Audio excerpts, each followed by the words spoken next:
আসসালামু আলাইকুম দর্শক শ্রোতা, সকলে কেমন আছেন? ভালো আছেন? আজকে কিন্তু আপনাদের দেখাবো শীতের আগমনেই কিন্তু শুরু হয়ে যায় পাবনাতে সুন্দর সুন্দর জালসার প্রোগ্রাম। এই জালসার প্রোগ্রামে কি সুন্দর সুন্দর খাওয়ার জিনিসগুলো বিক্রি হয়। জালসা মানেই নিত্য নতুন খাবারের আয়োজন, এক কথায় বললেই হয় খাবারের মেলা। জালসাতে আসলেই কিন্তু আপনারা স্পেশাল ভাবে খাবারগুলো পেয়ে যাবেন এবং এই খাবারগুলো অন্য কোথাও আপনারা পাবেন না। কিন্তু চলে আসছি কাশীপুর হাটে এবং এইখানে কাশীপুর মসজিদে সুন্দর মিলাদ মাহফিলের এবং বড় জালসার আয়োজন করা হয়েছে। এই তো দেখি গরম গরম গুড়ের জিলাপি, বা দেখতে অনেক সুন্দর লাগছিল, তো একটু খেয়ে দেখলাম যে কেমন লাগে। আসলে আপনারা হয়তো জানেন না, চিনির জিলাপির থেকে গুড়ের জিলাপিটা খুবই সুন্দর লাগে খেতে এবং এই জিলাপিগুলো জালসা ছাড়া পাওয়া যায় না। আমি গরম গরম নিয়ে নিলাম 1 কেজি, কেননা এর আগে আমার আম্মা আমাকে বলছিল যে তুমি যদি কোথাও গুড়ের জিলাপি পাও আমার জন্য নিয়ে এসো। জিলাপিটা দেখে মার কথা খুবই মনে পড়ে গেল, এই জন্য কিন্তু আমি ছট করে 1 কেজি জিলাপি নিয়ে নিলাম। একটু দূরে গিয়ে দেখি আরো নানান রকম দোকানপাট বসেছে এখানে। সকালে খালি খুঁজে দেখতাম কোথায় কোথায় ইসলামিক জালসা হচ্ছে, ঠিক ওখানে গিয়ে বাবার থেকে টাকা নিয়ে খালি খাবারটা কিনে খেতাম। কাশীপুর মসজিদ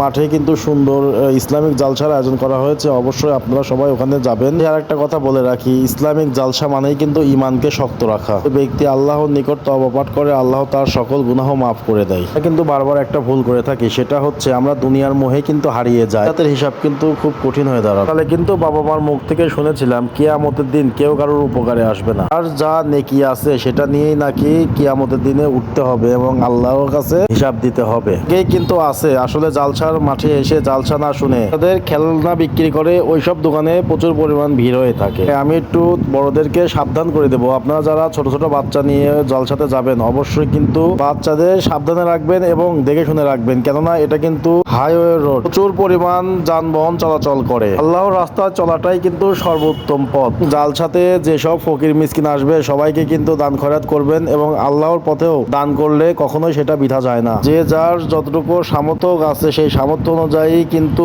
আপনারা জলসাতে দান করবেন। একটি কথা, অবশ্যই সবাই গীবত থেকে দূরে থাকবেন, কেননা গীবত কিন্তু নষ্ট করে দেয় মানুষের আমলগুলো। জন্য যারা কোরআন এখনো আমরা পারি না, অবশ্যই কোরআন পড়া শিখবো এবং যারা কোরআন শরীফ পড়া পারি অবশ্যই একবার হলেও কিন্তু আমরা কোরআন তেলাওয়াত করবো। আল্লাহ তাআলা কোনো মানুষকে কষ্ট দিয়ে ছেড়ে দেয় না এবং আল্লাহ তাআলার রহমত থাকলে জীবনও বদলে যায় খুব তাড়াতাড়ি। জালসাতে করেছে অন্যরকম প্যান্ডেল, একটা মেয়েদের ও একটা ছেলেদের প্যান্ডেল, খুবই সুন্দর লাগলো এখানে এসে। কাশীপুর মসজিদটাও করেছে অনেক সুন্দর এবং অনেক চমৎকার। মসজিদের বাইরেও যেমন সুন্দর এবং মসজিদের ভিতরে ঢুকলে কিন্তু আরো বেশি সৌন্দর্য লাগে। যে গেট দেখছেন এটা কিন্তু ছেলেদের গেট, একটা মেয়েদের একটা ছেলেদের, পাশাপাশি গেট আছে দুইটা, দুই গেটই সেপারেট করা। আমি যখন ঘুরতে যাই জলসার ভেতরে তখন দেখি এখনো পুরোপুরি কমপ্লিট হয় নাই। আশা করা যাচ্ছে মাগরিবের মধ্যে ইনশাল্লাহ সবকিছু কমপ্লিট হয়ে যাবে। ছোট ছোট সোনা পাখিরা কিন্তু স্টেজে উঠে সুন্দর সুন্দর আল্লাহর গজল তেলাওয়াত করতেছে। ছোট ছোট বাচ্চাদের যেভাবে আপনারা মানুষ করবেন ঠিক ওইভাবেই কিন্তু তারা বড় হতে থাকবে।